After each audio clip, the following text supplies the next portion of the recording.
আসসালামু আলাইকুম সবাইকে স্বাগত জানাচ্ছি আমাদের আজকের ক্লাসে। আজকে আমরা আলোচনা করতে চাই জায়ান্ট সেল আর্টারাইটিস নিয়ে। Like Takayasu arteritis, giant cell arteritis is another condition. এটাও আরেক ধরনের ভাস্কুলাইটিস এবং এমআরসিপি পার্ট 1, এমআরসিপি পার্ট 2 এবং এমআরসিপি পেইসেস এক্সাম সব জায়গাতেই জায়ান্ট সেল আর্টারাইটিস ইজ খুবই কমন একটা টপিক। সো ফর এক্সাম এটা লাইক ট্রিপল স্টার একটা topic. So giant cell arteritis জিনিসটা আসলে কি? সো একটু আগে বলে ফেলেছি যে এটা আসলে এক ধরনের ভাস্কুলাইটিস। তাহলে ভাস্কুলাইটিস হলে নেক্সট কোশ্চেন, এটা কোন ধরনের ভেসেলকে অ্যাফেক্ট করে, কোন ধরনের ভেসেলে ইনফ্লামেশন হচ্ছে। সো নর্মালি আমরা দেখি যে জায়ান্ট সেল আর্টারাইটিস এটা আসলে large and medium sized vessel, large and medium sized vessel, এই দুই ধরনের ভেসেলেই সেটাকে আসলে অ্যাফেক্ট করতে পারে। এবং খুব কমনলি আমরা যেটা দেখি, আমাদের যে ক্যারোটিড আর্টারি রয়েছে, সাধারণত ক্যারোটিড আর্টারি যে ব্রাঞ্চগুলো আছে সেখানে আমরা আসলে ইনভলভমেন্ট সবচেয়ে বেশি দেখি। সো দেখা যাচ্ছে যে আমরা কমনলি যেটা দেখি যে লাইক আমাদের টেম্পোরাল আর্টারি, টেম্পোরাল আর্টারি, আর একটা হচ্ছে আমরা দেখি অফথ্যালমিক, অফ বানান OPH, ophthalmic artery. So temporal artery and ophthalmic artery, এই দুইটা আর্টারিতে আমরা খুব commonly involvement pi.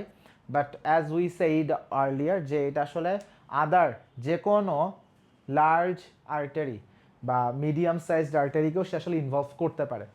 So অ্যাওর্টাও can be involved, এবং অ্যাওর্টা ইনভলভড হলে আমরা যেমন টাকাসো আর্টারাইটিসে যেরকম অ্যাওর্টিক অ্যানিউরিজম পাইছি, বা সেখান থেকে যেরকম আমরা দেখছি যে অ্যাওর্টিক রিগার্জিটেশন ফর্মেশন হয়, সেটা এখানেও হইতে পারে। বাট কমনলি আমরা আসলে টেম্পোরাল আর্টারাইটিস বা অফথ্যালমিক আর্টারি ইনভলভমেন্ট এইগুলাই আমরা আসলে বেশি কমনলি আসলে দেখে থাকি। এখন giant cell artery, giant cell arteritis যেটা, এটা আসলে সবচেয়ে কমনলি আমরা যে প্রেজেন্টেশনটা দেখি সেটা হচ্ছে টেম্পোরাল আর্টারাইটিস নিয়ে পেশেন্ট আসে। এবং অ্যাকচুয়ালি এই টেম্পোরাল আর্টারাইটিস এইভাবেও আসলে ডিজিজটার নামকরণ করা হয়, বিকজ স্ক্যাল্পের এখানে আমাদের যে টেম্পোরাল আর্টারিটা আছে এটা খুব কমনলি এটা ইনভলভড হয়। বাট এইটাকে জায়ান্ট সেল আর্টারাইটিস কেন বলা হচ্ছে, তার কারণ হচ্ছে যদি আমি এখানে একটা বায়োপসি নিয়ে একটা স্যাম্পল কালেক্ট করি এবং সেটাকে যদি আমি আন্ডার দ্য মাইক্রোস্কোপ দেখি, সেইখানে আসলে হিস্টোলজিক্যালি আমি আসলে জায়ান্ট সেল দেখতে পাই। ইয়েস, এখানে ইনফ্লামেশন হচ্ছে এবং এটা আসলে ক্রনিক গ্র্যানুলোমাটাস একটা কন্ডিশন। সো এখানে আমি আসলে গ্র্যানুলোমা ফর্মেশন হইতে দেখি। সো গ্র্যানুলোমাটাস ইনফ্লামেশন এটা আমরা আসলে দেখি, ক্রনিক গ্র্যানুলোমাটাস ইনফ্লামেশন। সেখানে আসলে আমরা যখন বায়োপসি করি হিস্টোলজিতে আমরা আসলে জায়ান্ট সেল দেখতে পাই। সো এই জন্য জায়ান্ট সেল আর্টারাইটিসও আসলে বলা হয়। So commonly temporal arteritis is very common, ophthalmic আর্টারিও ইনভলভড হতে পারে। এখন যদি এরকম হয় যে একটা পেশেন্টের জায়ান্ট সেল আর্টারাইটিস হয়েছে, সেটা আসলে এপিডেমিওলজিটা কেমন? সাধারণত দেখা যাচ্ছে যে এটা ফিমেল প্রিডমিনেন্ট। বেসিক্যালি যত রকম ভাস্কুলাইটিস আছে প্রায় সব রকম ভাস্কুলাইটিসে আমরা আসলে দেখবো ফিমেল প্রিডমিনেন্স অনেক বেশি। সেকেন্ড কথা হচ্ছে জায়ান্ট সেল আর্টারাইটিসের একটা বৈশিষ্ট্য হচ্ছে এটা আসলে যাদের বয়স 60+ তাদের ক্ষেত্রে বেশি হয়। কারো বয়স 60-এর নিচে এরকম হলে giant cell arteritis is not very likely. তাহলে giant cell arteritis is not very likely in those patient যাদের বয়স 60-এর কম, কিন্তু 60-এর বেশি তাহলে খুবই লাইকলি, এবং ফিমেল প্রিডমিনেন্স অনেক বেশি। সো যত আসলে আমি দেখবো যে ফিমেল পেশেন্ট বয়স বেশি, সেখানে এটার প্রবাবিলিটি তত হাই হতে থাকবে। ওভারঅল প্রায় সব জায়গাতেই পাওয়া যায় giant cell arteritis, Bangladesh, India, America, Europe সব জায়গাতেই কম বেশি পাওয়া যায়। সো জেনেটিক প্রিডমিনেন্স ওরকম আমরা খুব বেশি একটা দেখি না, বাট ইয়েস ফিমেল প্রিডমিনেন্স এটুকু আমরা আসলে বলতে পারি। এখন যদি কোনো একটা পেশেন্টের জায়ান্ট সেল আর্টারাইটিস থাকে, সেটার সাথে আদার কিছু অ্যাসোসিয়েশন আমরা আসলে খুঁজে পাই। যে অ্যাসোসিয়েশনটা আমরা খুব বেশি ফ্রিকুয়েন্টলি আসলে আমরা একটু হিসাব করি সেটা হচ্ছে polymyalgia rheumatica, polymyalgia rheumatica. So দেখা যাচ্ছে জায়ান্ট সেল আর্টারাইটিস যাদের আছে তাদের হয়তো বা আগে থেকেই পলিমায়ালজিয়া রিউমাটিকা থাকলেও থাকতে পারে, এটার অ্যাসোসিয়েশন, এটাকে কারণ হিসেবে আমি অ্যাড্রেস করতেছি, এটা just one kind of association থাকতে পারে। হয়তো বা সে আমাদের এখানে শোল্ডারের এখানে সে একটু উইকনেসের কথা হয়তো বা সে বলতে পারে, একটু প্রক্সিমাল মায়োপ্যাথির কথা হয়তো বা সে একটু বলতে পারে, হয়তো বা প্রিভিয়াসলি তার এরকম একটা সিচুয়েশন ছিল, সামটাইমস হিস্ট্রি সাজেস্টিভ হইতে পারে। সো পলিমায়ালজিয়া রিউমাটিকা এখানে একটা অ্যাসোসিয়েশন হিসেবে থাকে, এবং যদি কোনো পেশেন্টের জায়ান্ট সেল আর্টারাইটিস থাকে, পলিমায়ালজিয়া রিউমাটিকাও সেখানে কোএক্সিস্টেন্ট আদার কন্ডিশন হিসেবে আছে কিনা সেটা আমাদেরকে পেসেসেও চেক করতে হয়। ইভেন এমআরসিবি পার্ট 1 বা পার্ট 2-তে যে কোশ্চেনগুলো থাকে সেখানেও সামটাইমস ক্লু দেওয়া থাকে পলিমালজিয়া রিউমাটিকা, হয়তো বা সিনারিও দিবে পলিমালজিয়া রিউমাটিকা দিয়ে, অথবা জায়ান্ট সেল আর্টারিটিস থেকেই কোশ্চেন করে জানতে চাইবে যে এখানে আদার কি অ্যাসোসিয়েশন খুঁজে পাওয়া যেতে পারে। সো পলিমালজিয়া রিউমাটিকার সাথে এখানে আমরা ডিজিজের অ্যাসোসিয়েশন আসলে খুঁজে পাই। এখন যদি কোনো একটা পেশেন্টের জায়ান্ট সেল আর্টারাইটিস হয়, পেশেন্টের বেসিক প্রেজেন্টেশন কি? যে কোনো ভাস্কুলাইটিস যদি হয় কিছু কমন প্রেজেন্টেশন থাকবে। কি কি কমন প্রেজেন্টেশন সবার ক্ষেত্রেই পাবো? যেমন আমি দেখব পেশেন্টের ক্ষেত্রে ওয়েট লস, নাইট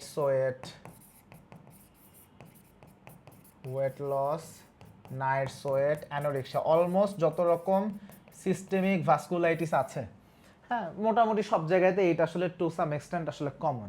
কিন্তু এর বাইরে আমার যেই ফিচারগুলো দিয়ে আমি সেটা ডায়াগনোসিস কনফার্ম করি ক্লিনিক্যালি আমি যে অ্যাপ্রোচ করি সেটা হচ্ছে কোন আর্টারি ইনভলভ হচ্ছে এবং সেই অনুযায়ী প্রেজেন্টেশন কি হচ্ছে। তাহলে কমন কোন আর্টারি সবচেয়ে বেশি ইনভলভ হয় বলেছিলাম? Temporal artery.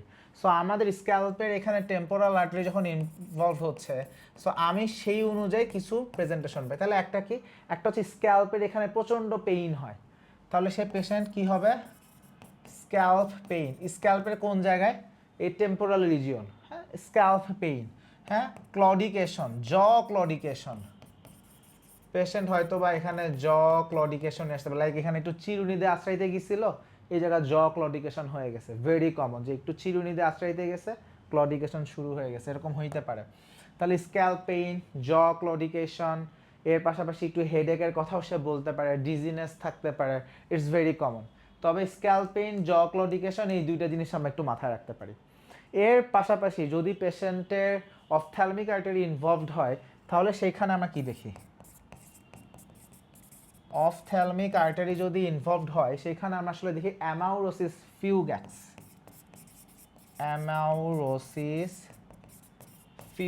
এই জিনিসটা আসলে কি? এই জিনিসটা হচ্ছে for the transient time of period, খুব অল্প সময়ের জন্য হঠাৎ করে তার ভিশনটা চলে যায়, আবার এটা একাকায় ফেরত আসে খুব অল্প সময়ের মধ্যে, লাইক কয়েক মিনিট থেকে কয়েক ঘন্টা, এর বেশি না, অনলি আ ফিউ মিনিটস, এবং এটা একাকায় স্পন্টেনিয়াস রিকভারি হয়।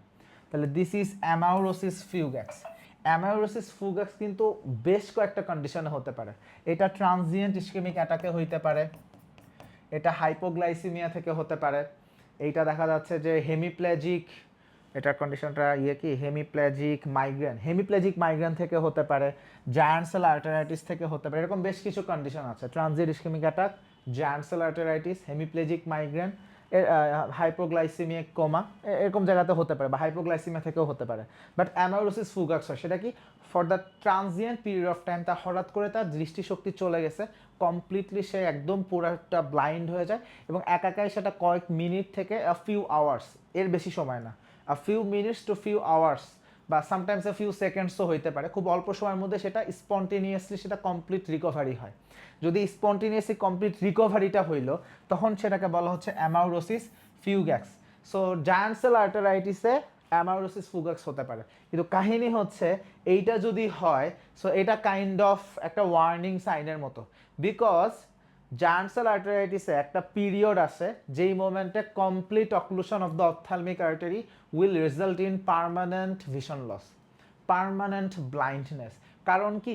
যখন একটা ভেসেলে কন্টিনিউয়াসলি এরকম ক্রনিক ইনফ্লামেশন চলতে থাকে, সো সেইখানে জায়গায় জায়গায় থ্রম্বাস ফর্মেশন হয়, জায়গায় জায়গায় থ্রম্বোসিস হয়, এবং ওইটা আর্টারিয়াল ফ্লোটাকে অক্লুড করে দেয়। সো যে কোনো ভাস্কুলাইটিস যদি এরকম লম্বা সময় ধরে চলমান থাকে, সো সেইখানে there is high probability of developing microthrombus formation, এবং সেইগুলো আস্তে আস্তে দেখা যাচ্ছে আর্টারিকে ব্লক করে ফেলতে পারে, এবং সেইটা এন্ড আর্টারিগুলো যদি হয় সেখানে ডেভাস্টেটিং রেজাল্ট চলে আসে।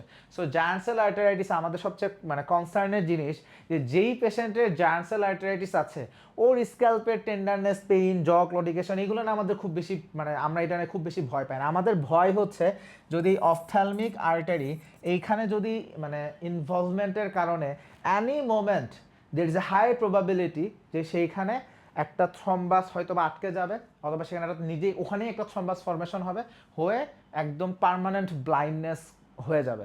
সো এবং ওইটা জাস্ট ইরিভার্সিবল। সো ওইটাকে প্রিভেন্ট করাটা আমাদের সবচেয়ে বড় কনসার্ন। সো এই জন্য এটা আমাদের একদম লাইক মানে টপ ইমার্জেন্সি কন্ডিশন হিসেবে সেটাকে আমরা আসলে তখন অ্যাড্রেস করি। সো এই জন্য giant cell artery is very important, যে কোনো একটা পেশেন্ট এরকম জ ক্লডিকেশন, টেম্পোরাল আর্ট, এখানে যে পেইন নিয়ে আসতেছে, হেডেক থাকতে পারে। সো যখনই এই প্রেজেন্টেশন থাকে, পরীক্ষায় কোশ্চেন আসেই হলো এই ব্লাইন্ডনেস রিলেটেড কথা নিয়ে বা অ্যামাউরোসিস ফিউগ্যাক্স নিয়ে বা ফার্দার কমপ্লিকেশন কি হইতে পারে। অ্যামাউরোসিস ফিউগ্যাক্স তো রিকভারি করছে, বাট এর পরের অ্যাটাকটা যে রিকভারি করবে তার কোনো গ্যারান্টি নাই, অথবা অ্যামাউরোসিস ফিউগ্যাক্স হয়ই নাই, প্রথম অ্যাটাকেই সে পার্মানেন্ট ব্লাইন্ড হয়ে গেছে, এটাও হইতে পারে। সো এই জন্য কোনো একটা পেশেন্টের টেম্পোরাল আর্টারাইটিস যেই মোমেন্টে আইডেন্টিফাই হয়, সেই মোমেন্ট থেকে আমাদের চিকিৎসার সবচেয়ে বড় উদ্দেশ্য হলো to prevent ophthalmic artery involvement বা টু প্রিভেন্ট ব্লাইন্ডনেস। সো ওই জন্য আমরা পেশেন্টের খুব আর্লি আমরা ম্যানেজমেন্ট শুরু করে দিই। লাইক ইনভেস্টিগেশন আমি করব, ইনভেস্টিগেশন রিপোর্ট আসার আগেই আমি ট্রিটমেন্ট শুরু করে দিই। এখানে অ্যাপ্রোচটা এত হার্ডি এই জন্য করা হয়, এবং পরীক্ষাতে এইভাবেই কোশ্চেনগুলো আসবে যে তুমি কি করবা, তুমি কি আগে রিপোর্টের জন্য ওয়েট করবে নাকি তুমি আগে চিকিৎসা শুরু করে দিবে, তো আগেই চিকিৎসা শুরু করে দিতে হয়। তাহলে আমাদের এখানে প্রবলেম কি, টেম্পোরাল আর্টারাইটিসের জন্য স্ক্যাল্প পেইন, জ ক্লডিকেশন, আর অপথ্যালমিক আর্টারি ইনভলভমেন্ট হলে অ্যামাউরোসিস ফুগাক্স হইতে পারে যদি তার কপাল ভালো হয়, কপাল খারাপ হলে পার্মানেন্ট ব্লাইন্ডনেস, যেটা ইররিভার্সিবল।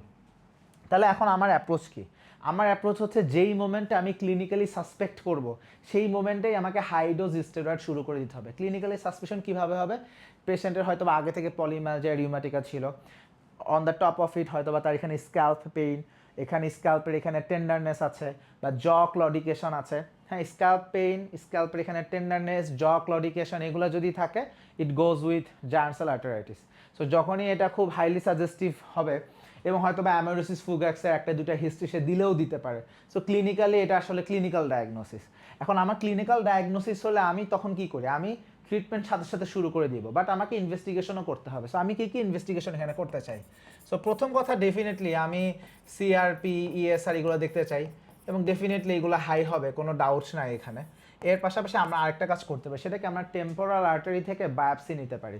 তাহলে আমি কি করব? টেম্পোরাল আর্টারি থেকে বায়োপসি নেব। এখন বায়োপসি নিয়ে কী দেখতে চাই? বায়োপসি নিয়ে আমি দেখতে চাই যে গ্র্যানুলোমাটাস লেশন আছে কিনা, ওই গ্র্যানুলোমাটাকে আইডেন্টিফাই করতে চাই। এখন ঝামেলা হলো যে এই গ্র্যানুলোমাটাস ইনফ্লামেশনটা কাইন্ড অফ স্কিপ লেশনের মতো, মানে এটা যদি পুরোটা একটা আর্টারি হয়, হয়তো বা এখানে একটু আছে, এখানে একটু আছে, এখানে একটু আছে, এখানে একটু আছে, এইরকম পুরাটা জায়গা ধরে কন্টিনিউয়াস লেশন, ব্যাপারটা এরকম না। এই জায়গায় জায়গায় জায়গায় জায়গায় গ্র্যানুলোমাটা ইনফ্লামেশন হয়ে থাকবে। সো এখন মনে করি বায়োপসিটা নিয়েছি এইটুকু, তাহলে এইটুকু জায়গার বায়োপসি যদি নিই, বায়োপসি রেজাল্ট কিন্তু নর্মাল আসবে। এখন মানে লাক ভালো ছিল, বায়োপসি এখান থেকে নিছি, আমি বায়োপসিতে গ্র্যানুলোমা পায়ে গেছি, তাহলে তো কোনো সমস্যা নেই। কিন্তু আমি বায়োপসি মনে করি এখান থেকে নিছি, এখন এখান থেকে বায়োপসি তো নর্মাল আসবে।